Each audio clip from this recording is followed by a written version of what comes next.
estamos começando aqui o nosso aulão, nosso tão prometido aulão, Revolução do Diabetes Tipo 2. Esse aulão ele foi feito especialmente para as pessoas que têm diabetes tipo 2, para as pessoas que têm pré-diabetes. Então, para quem não me conhece, eu sou Joana Moreno, sou enfermeira.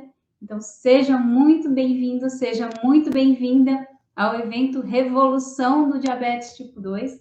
E nesta aula eu vou te mostrar como é possível, né, pessoas com diabetes e pessoas com pré-diabetes a melhorar as suas taxas de glicemia, né, a encontrar as taxas ideais.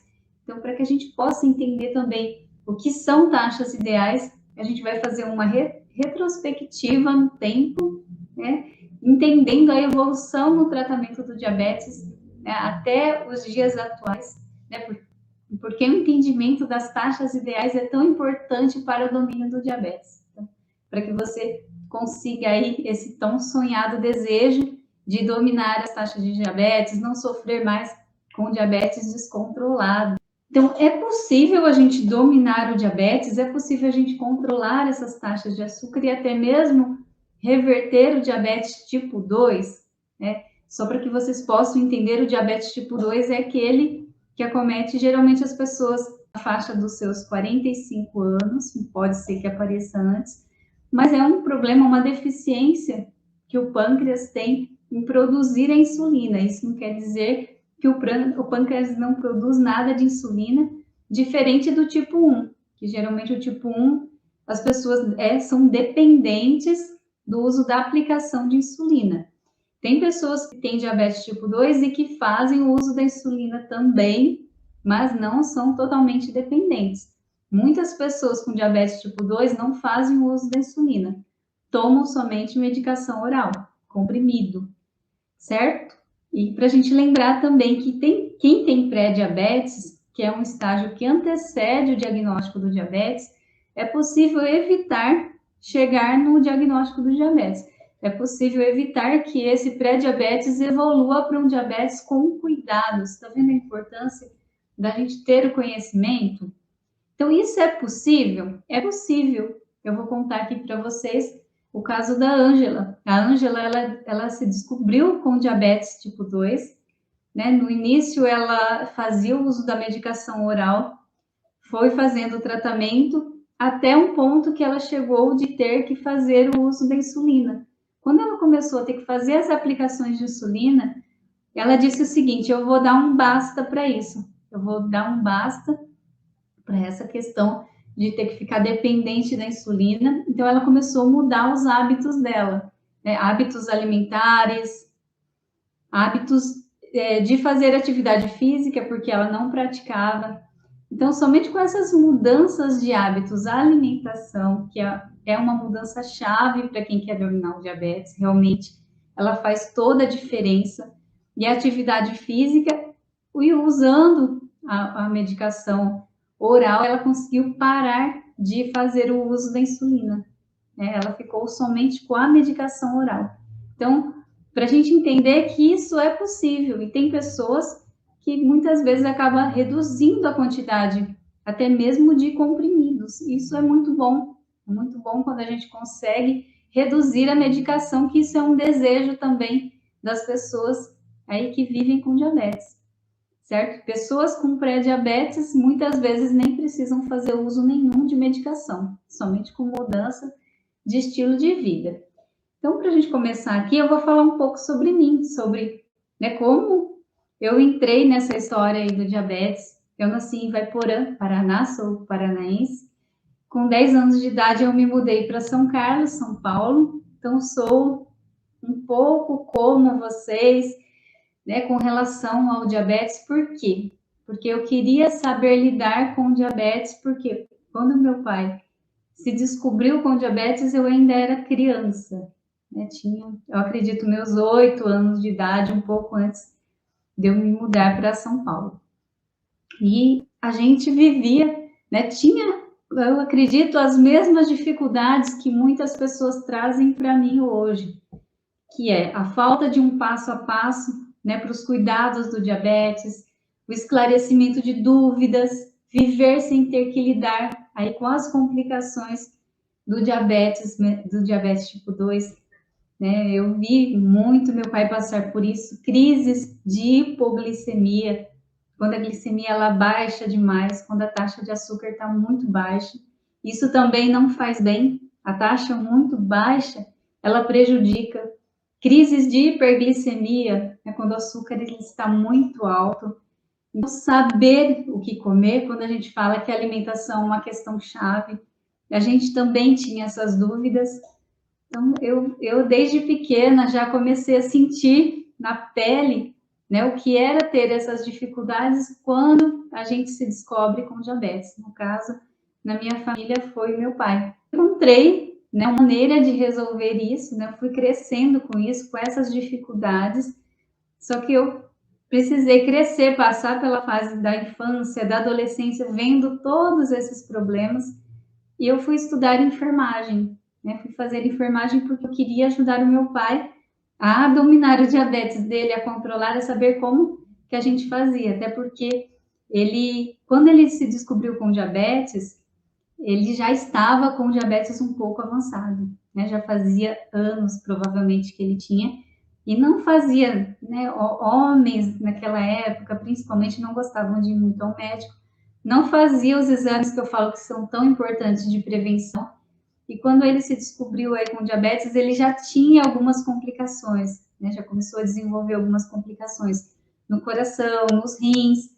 Muito bem, logo passou a fazer o uso da insulina, mesmo tendo diabetes tipo 2. E a insulina, ela traz muito essa questão também das crises de hiperglicemia, mais do que nas pessoas que não fazem o uso dela. A gente tinha essa dificuldade, né? O que comer, o que não comer. E minha maneira de resolver isso foi estudar enfermagem. E após estudar enfermagem, aprender tudo que eu podia lá dentro, porque a gente não aprende somente sobre diabetes. Eu busquei fazer especialização, recursos nessa área, né, para que eu pudesse entender como o diabetes funciona, o que, que a gente precisa fazer, né, e isso com certeza faz uma grande diferença. Infelizmente, hoje meu pai, né, ele já não vive mais, ele teve várias complicações, mas a gente aprendeu a dominar o diabetes, a entender, né? Infelizmente, para a nossa família chegou tarde, mas eu vejo a importância de hoje dividir tudo que eu aprendi com o mundo, porque a gente sabe da importância de evitar as complicações que ele chegou a adquirir por falta de informações na época, por falta de profissionais que pudessem conduzir, né, nos conduzir com esses esclarecimentos, com esse passo a passo. Então, dividir com o mundo porque isso evita as complicações. Né? Que complicações são essas? Elas estão faladas, complicações, cegueira, problemas no coração, problemas renais, impotência sexual e até mesmo amputações. Então, são inúmeras as complicações e a gente sabe que a pessoa ela perde qualidade de vida, ela perde anos de vida. E se meu pai tivesse todo o conhecimento que a gente tem hoje, ele com certeza estaria aqui conosco hoje, ainda estaria vivo, né? Então, isso é muito importante para as pessoas que conseguem se cuidar e evitar as complicações e ter essa consciência do quanto é importante a gente estar aí dominando o diabetes. Né? Então, a falta de conhecimento é algo que a gente sente que a gente sente que as pessoas estão muito perdidas, né? Pelas perguntas que muitas vezes chegam até nós. Então, ainda bem que nós estamos aqui. Eu acho que quanto mais a pessoa lida com essa questão do diabetes, mais ela pode ajudar outras pessoas, orientando, é claro, de forma correta. Eu vejo muitas pessoas que falam, ah, é só tomar um determinado chá.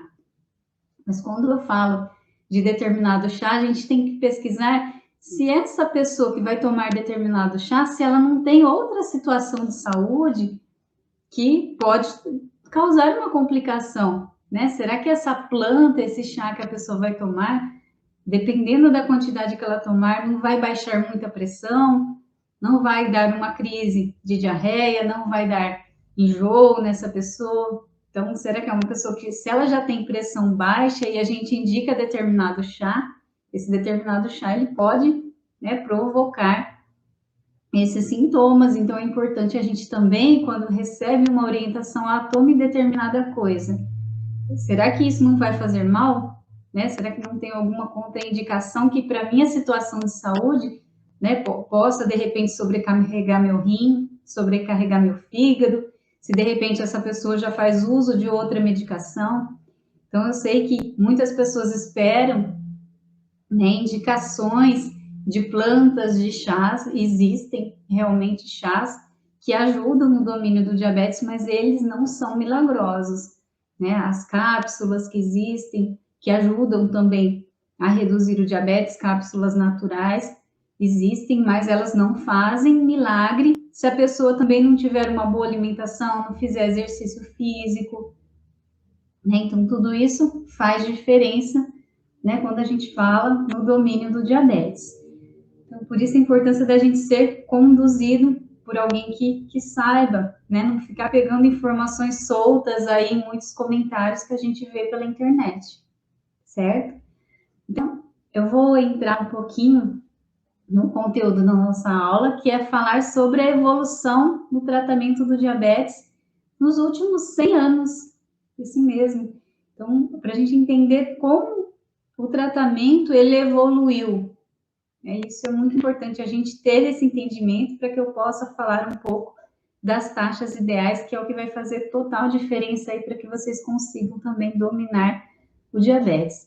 Então, em 1921, descoberta da insulina. Até então, muitas pessoas morriam, né, com as complicações do diabetes, morriam assim muito rápido, desenvolviam diabetes e logo morriam porque não tinha outra alternativa de tratamento. Então, a insulina, ela veio aí acrescentar muito na qualidade de vida das pessoas.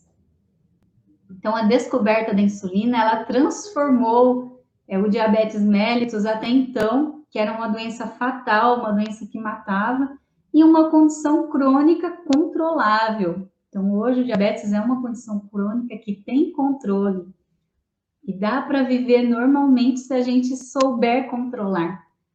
Então, a evolução do conhecimento também aí dessa doença, né, de como funciona o diabetes no nosso organismo, de entender que existe a insulina, né, que existe o pâncreas e como ele funciona, como um depende do outro. Então, todo esse entendimento fez total diferença também. Novas formas de apresentação de insulina, né, que beneficiam, na verdade, milhões de pessoas em todo o mundo, né? Todo mundo depende dela. A introdução da insulina rápida, que não existia a insulina rápida no tratamento do diabetes, então mudou aí drasticamente a expectativa de vida das pessoas, aumentando aí a expectativa de vida que era de 2,6 anos para 6 anos em média de sobrevida. Então, vocês acham que isso é importante, que isso faz diferença? Né? Produção de insulinas biosintéticas humanas, que antes eram de origem bovina ou mista suína. Meu pai chegou a tomar essa insulina, que era bovina, derivada do boi. Né? No final de 1990, a gente viu como demorou, né, de 1921 até 1990 para ter esse progresso na insulina. Então, vê que é algo que é recente, é de 30 anos atrás que elas foram sintetizadas, análogos de insulina de ação ultra rápida. O que quer dizer? Que essa insulina ela consegue ter uma ação muito rápida no organismo da pessoa. Então, se ela está com uma glicose lá em 500, 600, ela aplica insulina, ela tem essa ação ultra rápida que já vai fazer com que essa glicose baixe ali rapidamente. Então, antigamente não tinha. Em 2000 foi aprovado aí outro análogo de insulina que a gente fala que é de ação prolongada, que também é super importante. Dependendo do tratamento que a pessoa faz, ela tem uma ação com maior tempo, né? Não é uma ação ultra rápida nem rápida. Então, a junção desses tipos de insulina fez total diferença para o tratamento. A forma também de dispensar a insulina, né? de como armazena, de como usa, também foi aprimorada ao longo do tempo. O que acontece? O primeiro sistema de infusão que aplicava insulina contínua, que é você ter um aparelho, né, junto com o corpo da pessoa que possa injetar essa insulina, ligado ao corpo, era ligado por um catéter e uma agulha flexível. Esse aparelho era super pesado. Então, hoje a gente tem aparelhos muito mais modernos, leves, pequenos, que a pessoa ela pode carregar, né, numa viagem de um lugar para o outro, sem nenhum problema. Então, isso complicava um pouco a vida da pessoa, ela ter que andar com o aparelho pesado, sem contar que na época, né, o valor também não era acessível para quase ninguém, esse equipamento também não era acessível. Então, isso tudo foi projetado em 1963, o primeiro aparelho de infusão de insulina. E daí surgiram novas tecnologias, né? A gente tem os aparelhinhos hoje que muitas pessoas falam, ah, mas é caro. É caro. Se a gente pensar, né, que vai gastar dinheiro, mas um aparelho desse você consegue comprar até por R$60. E as fitas que acabam sendo um pouco mais caras. Cada fita, às vezes, acaba aí em torno de R$1, R$2 cada fita, ou até mais, dependendo do modelo, da marca. Mas se a gente colocar isso, né, no que um aparelhinho pequeno aí, que custa R$60 e que dura aí vários anos, né, e você tem um gasto diário aí, de às vezes R$2, R$3, né, de fita por dia, o quanto isso traz de benefícios para a vida da pessoa com diabetes. Então, às vezes a pessoa quer economizar, mas ela acaba gastando com muito mais besteira e deixa isso de lado porque ela não acha importante.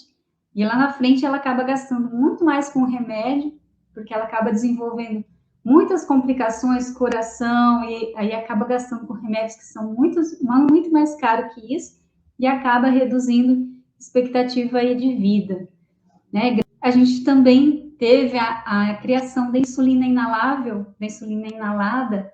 Ela foi criada em 2006, mas rapidamente ela foi tirada do mercado, uns motivos aí que eles achavam que não era seguro. E em 2019 ela foi lançada aqui no Brasil, essa insulina inalável, que é a Fresa, né? Ela ainda tem um alto custo, né? A gente ainda lida com essa questão, pouca flexibilidade de dosagem, porque você inala, então você não consegue controlar essa dosagem certinho, como se fosse de uma insulina que é aplicada, né? Então ela pode ter alguns efeitos pulmonares que ainda limitam o seu uso clínico, mas já é um grande avanço, né? A gente ter aí essa insulina, mas ainda existem barreiras associadas à terapia com insulina, porque muitas pessoas têm medo, têm inconveniência, né, da via subcutânea, ela aplicada pela pele, por uma agulha bem fininha, mas ainda tem resistência de certas pessoas fazer o tratamento, ou de iniciar, de aderir ao tratamento, né? Tem a questão que muitas vezes acaba ganhando peso,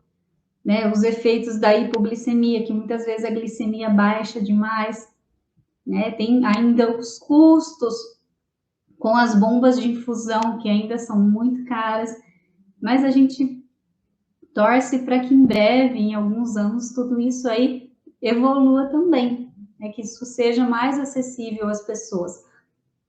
Só lembrando que as pessoas que fazem o uso da insulina, elas têm direito aí pelo SUS em receber esses suprimentos, né? As fitas, o equipamento para fazer medição. Então, quem faz, infelizmente, é só para quem faz uso da insulina. Seria bom se a gente tivesse esse acesso estendido para todas as pessoas que têm diabetes. Mas um dia a gente chega lá. É o que a gente busca aí. E eu vou falar agora para as pessoas que não fazem uso da insulina, né? Nessa revolução toda, né, se a gente olhar toda essa inovação que teve, nesse meio tempo surgiu também o que a gente chama de metas ideais das taxas de glicose. Então, só para vocês entenderem, antigamente as pessoas olhavam para as medições somente nas taxas em jejum, né? Que seria as taxas, né? A pessoa acorda, faz a medição, seja com o aparelhinho ou seja no laboratório, e ela verificava lá, tá 99, tá 105, tá ótimo, beleza, e tocava o dia. Mas o que a gente tem que olhar hoje, o que eu trago da importância dessa inovação das taxas glicêmicas para a gente fazer essa monitorização, que hoje a gente tem isso mais acessível, é para que a gente não deixe isso de lado no domínio do diabetes, é para que a gente realmente faça esse controle, porque isso faz total diferença a gente conhecer a nossa taxa de glicemia após as refeições e não somente olhar ela em jejum, certo?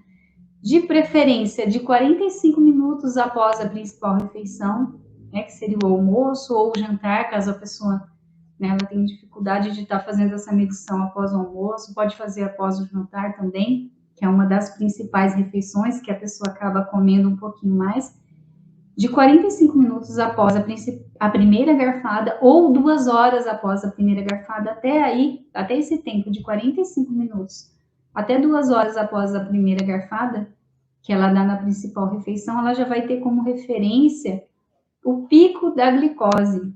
Então, só para a gente entender, se o pico dessa glicose ele está em 220, 200, isso quer dizer que já pode estar gerando uma complicação no organismo dessa pessoa, né? Já pode estar prejudicando o coração, pode estar prejudicando a visão. Né? Isso, muitas horas ao longo do dia com esses picos, ele pode trazer problemas. O que seria a taxa ideal? Após essa medição é de 45 minutos a 2 horas após a principal refeição, que essa taxa não ultrapasse 180 miligramas. Até 180 miligramas por decilitro no aparelhinho, nessa medição, é uma taxa segura para a saúde da pessoa, para que ela não desenvolva complicações. E na maior parte ao longo do dia, a gente também não deixar ela cair demais, que a glicose baixa demais também traz complicações. Então, não deixar ela cair, deixar ela abaixo de 70 miligramas por decilitro, sempre manter acima de 70, entre 70 e 180 na maior parte das horas ao longo do dia. Então, é isso, assim, o mais importante de inovação que teve ao longo dos anos é a gente entender isso. E eu tenho certeza que muitos profissionais de saúde, muitos médicos, infelizmente, não levam essa informação para o paciente. Né? Simplesmente olham os exames e passam medicamento, passa insulina, fala deve comer isso, tira isso, põe aquilo, mas não explica essa importância. Então, quando a gente consegue olhar para isso, a gente consegue também ver o que a gente está, o prato que a gente está montando, como que ele está agindo no nosso organismo. Né? Tem pessoas que podem comer arroz e isso não interfere nas medições dela, nas taxas. Né? Ela pode comer um pouquinho a mais de arroz. Né? Na verdade, toda pessoa com diabetes pode comer arroz, deve comer arroz e feijão. Feijão tem fibra, então não é para a gente deixar de comer. O que a gente deve deixar é de reduzir um pouco os carboidratos, né? Carboidratos em excesso, muito arroz, muito pão, muita massa, isso sim, muito açúcar. Né? O açúcar, se a gente puder também substituir pelo adoçante, é algo muito bom para a nossa saúde, né? Tomar o chá adoçado com adoçante ao invés do açúcar, o café com adoçante. Então, são coisas que é possível a gente fazer e que traz mais qualidade de vida, né? Que melhora as nossas taxas de açúcar. Então, de inovação com relação às taxas, a gente ter esse olhar para o que é certo, para o que é errado, é realmente isso. Mas o diabetes, ele exige muito conhecimento para que a gente possa dominar, muita informação. Hoje, a gente tem como inovação também a nutrição funcional, né? Alimentos funcionais, eu vou dar um exemplo aqui da cúrcuma, do açafrão, né? Que seria o açafrão que a gente pode também introduzir na nossa alimentação. Inclusive, hoje eu coloquei um vídeo lá no Instagram mostrando o preparo de um arroz com o açafrão em pó, que isso é algo muito prático, algo que todo mundo pode fazer. Esse açafrão ele pode ser ingerido em pó também, ferver a água, colocar uma colherinha pequena de açafrão e um pouquinho antes das refeições, fazer o uso, beber 150 ml dessa água com açafrão, que também ajuda no controle da glicemia.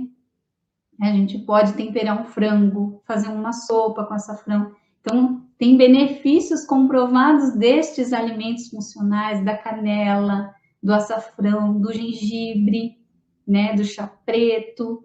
Então, todas essas alternativas aí ajudam muito. Então, não é realmente uma revolução a gente olhar para essas coisas e falar, puxa, quantas alternativas a gente não tem para estar dominando, para estar controlando o diabetes, e coisas que muitas vezes são simples, são acessíveis, certo? Para quem deseja, hoje eu ofereci aqui ouro valioso, né? Conteúdo que vale ouro, né? Para muitas pessoas. Tenho certeza que muitas pessoas não sabiam disso, né? Para quem deseja um aprofundamento desses conteúdos, deseja um acompanhamento, eu vou apresentar aqui para vocês, né, o meu programa, o programa que eu desenvolvi, programa Domine Seu Diabetes Tipo 2. Isso é para quem quer um acompanhamento de perto, né? Para mim acompanhar as pessoas, eu preciso, né, ter relatórios que eu vou questionar essa pessoa, né? Ferramentas, né, questionários que eu vou conhecer sobre a vida dela, o que ela come, o que ela faz, né, como ela se cuida, qual orientação que falta para ela. Então, tudo isso eu só consigo com acompanhamento de perto. Então, esse programa, a princípio, ele oferece um curso que é gravado, então a pessoa que tem acesso a esse programa, ela tem um acesso ao curso, a informações que são imprescindíveis, que são importantes. Então, essa informação eu não consigo passar várias horas ali falando com a pessoa. O que eu consigo? Eu gravo, dou a senha e a pessoa entra e assiste os vídeos, né? Esses vídeos, eles estão gravados em 6 módulos, né? Quais são esses módulos? Eu vou falar aqui para vocês. Entendimento do diabetes, que é um módulo 1, que a pessoa precisa conhecer, né, sobre o diabetes, o que são as taxas, a importância de ver essas taxas. Módulo 2, exercícios físicos para o domínio do diabetes. Módulo 3, um módulo que vai falar sobre os alimentos, então vai ter ali várias orientações sobre a alimentação da pessoa com diabetes. Módulo 4 vai falar sobre os adoçantes, sobre os produtos dietéticos. Módulo 5, rotinas de cuidados, né? Então, como que a gente faz para evitar as complicações? Rotina de cuidado com os pés, com a proteção da visão, com o coração. Módulo 6, ele vai falar sobre o diabetes e a emoção, né? Evitando complicações, emoções, estresse e seu impacto na glicemia. Então, o estresse, ele prejudica, ele aumenta a taxa de açúcar no sangue? Aumenta. A falta de sono aumenta a taxa de açúcar no sangue? Aumenta. Mas essa mentoria ela oferece acompanhamento em grupo, né? São 14 dias de acompanhamento em grupo, então a possibilidade da gente aprender com outras pessoas. Então são 14 dias. Para quem não conseguir, é toda quinta-feira esse acompanhamento em grupo. Toda quinta-feira às 20 horas. Para quem não conseguir participar desse acompanhamento em grupo, o que ela pode fazer? A gravação, esse encontro, ele fica gravado, né, e fica disponibilizado na plataforma. Então, o primeiro mês, ele é semanal, o primeiro e segundo mês, o terceiro e quarto mês quinzenal, quarto e sexto mês mensal. Então, em duração aí, esses 14 encontros de 6 meses. Curso e essa mentoria em grupo. E para os 10 primeiros inscritos, tem a mentoria individualizada. Então, eu vou acompanhar individualmente cada uma dessas 10 primeiras pessoas que entrarem, né, nessa abertura de vagas que eu estou abrindo aqui nesse momento. Então, pela bio do Instagram já está disponível. Então, o link está lá, é só entrar e a pessoa consegue entrar na página que vai estar explicando tudo que tem aqui. O que tem mais? Só para a gente entrar na página e ver aqui, ó. O que o programa contém? Acho que aqui, só para o pessoal ver melhor. Esses 6 módulos que eu expliquei, né? O que é cada um. Os bônus, muito importante falar. Então, lá na página tem os bônus, né? O bônus 1, que é para os primeiros 10 inscritos, esse acompanhamento individual comigo. O bônus 2, que é o bônus na real, que é como ter domínio do diabetes na palma de suas mãos através de aplicativos. Então, a gente vai indicar alguns aplicativos que são gratuitos, que podem ser usados aí para ajudar no domínio do diabetes. Bônus 3, checklist laboratorial. Então, lista de alguns exames que a gente pode pedir para o nosso médico, para a gente ter uma noção do que pode, o que não pode. Bônus 4, alimentação Nutribetes. São receitas de alimentação para a pessoa com diabetes. Então, lá dentro da plataforma, ela vai conseguir baixar essa indicação de receitas aí para a pessoa com diabetes. Tem explicando aqui sobre a garantia de 30 dias, né? Até 30 dias depois do pagamento, você pode cancelar por qualquer motivo e a gente devolve todo o valor pago, né? Que valor que é esse? O valor de tudo isso, do curso, dessa mentoria de 14 dias em grupo, quanto que ficaria isso? À vista ficaria 697 e parcelado 12 vezes de R$ 69,56 no cartão. Então, se a gente pensar aí, 2 pizzas que a gente compra por mês seria o valor para a gente ter esse acesso a todo esse conteúdo, a todo esse acompanhamento. Então, é só entrar lá. E tem algumas perguntas frequentes aqui na página, né? Quanto tempo eu tenho de acesso ao curso, que é 1 ano? Quanto tempo eu tenho de acesso à mentoria? São 6 meses. Quais dias da mentoria? Toda quinta-feira, às 20 horas. Se não for possível a participação na mentoria em grupo, as aulas ficam gravadas e a pessoa pode assistir e pode mandar as dúvidas também por e-mail ou por WhatsApp para mim. Para a gente fechar aqui, para quem tiver interesse em ter esse acompanhamento individualizado mais de perto, é só entrar no link que está lá. Muito bem! Então, espero que vocês tenham gostado dessa aula, que essa aula possa fazer a diferença para a vida de outras pessoas. E para quem tem interesse em ter uma condução por mim, um acompanhamento mais de perto, entra no link que eu coloquei lá no perfil do meu Instagram, no link que eu vou colocar aqui no vídeo do YouTube. Agradeço demais a atenção de todos vocês. E lembrando que toda quarta-feira nós temos aula ao vivo, toda quarta-feira às 25, horário de Brasília, né, pelo YouTube e pelo Instagram. Certo? Então, até a nossa próxima aula. Até mais!